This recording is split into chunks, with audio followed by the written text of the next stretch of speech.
also curious to know, Stuart,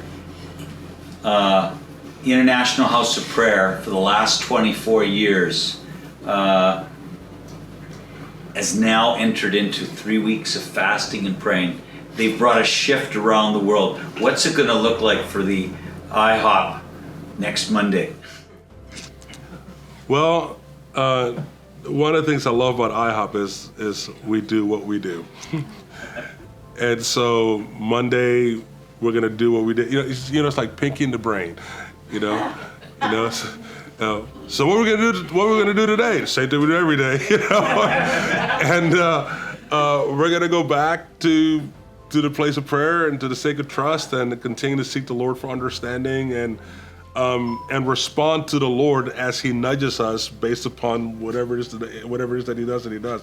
Kind of hoping He gives us a little bit of a break. Actually, With a whole bunch of new songs. Yeah. Hey, yeah. Oh, you know what? I think you just triggered me.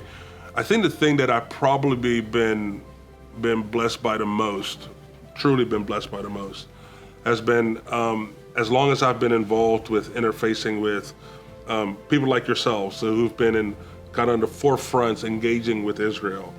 The thing that I've heard consistently over the last 20 years has been this lament of where are all the young people?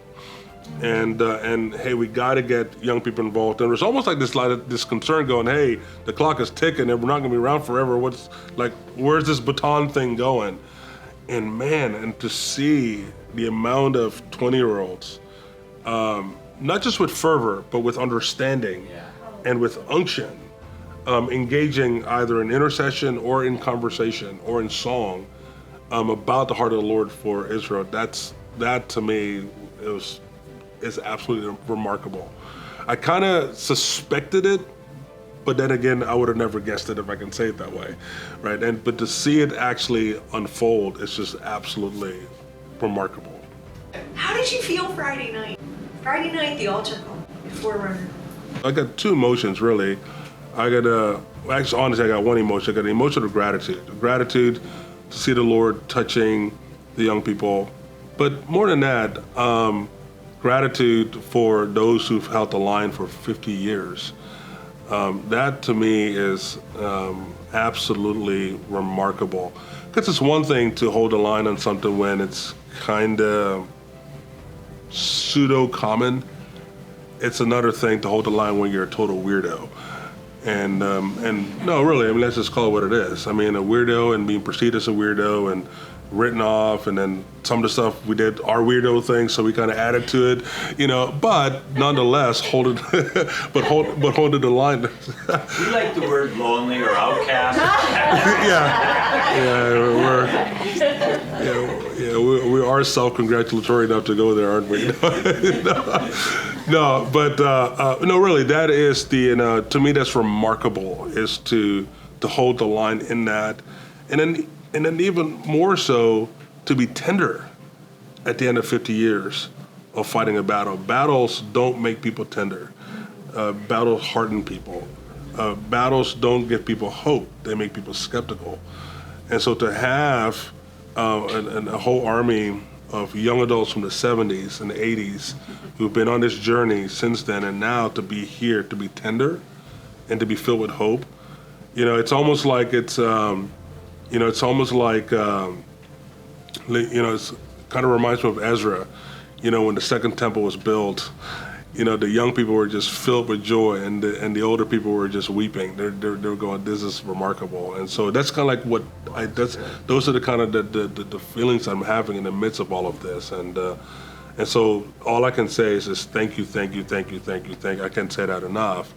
And it's giving me courage. I'm not that much younger, but I'm in that weird Gen X window, right? And so it gives me courage to continue whatever portion of the conversation I need to be a part of, knowing that over the next several decades, it's gonna change the face of Christianity. Amen. Please, Charlie. My sense is that there's been a growing momentum. Like from day one it started, and then day two got stronger, and day three got stronger. Leading up to the altar call that Mike had on Friday, that Lisa talked about, that just flooded with people. Are you sensing the same building of momentum in the context of the movement? And if so, maybe where... Sure, yeah, I'm not so sure if I'm sensing it necessarily this week, though that'd be awesome, but I definitely believe that is where it is going. I think that, I'll say this,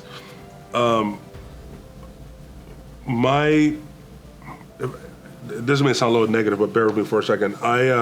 Because we live in such a strong entertainment culture, it is very easy to interpret prophetic stories through that entertainment lens and not thinking through the implications of what the Lord said or did when he gave the encounter or the visitation or whatnot. I personally believe, and I'm referring in this case to the angel Gabriel appearing to Bob Jones in 1983.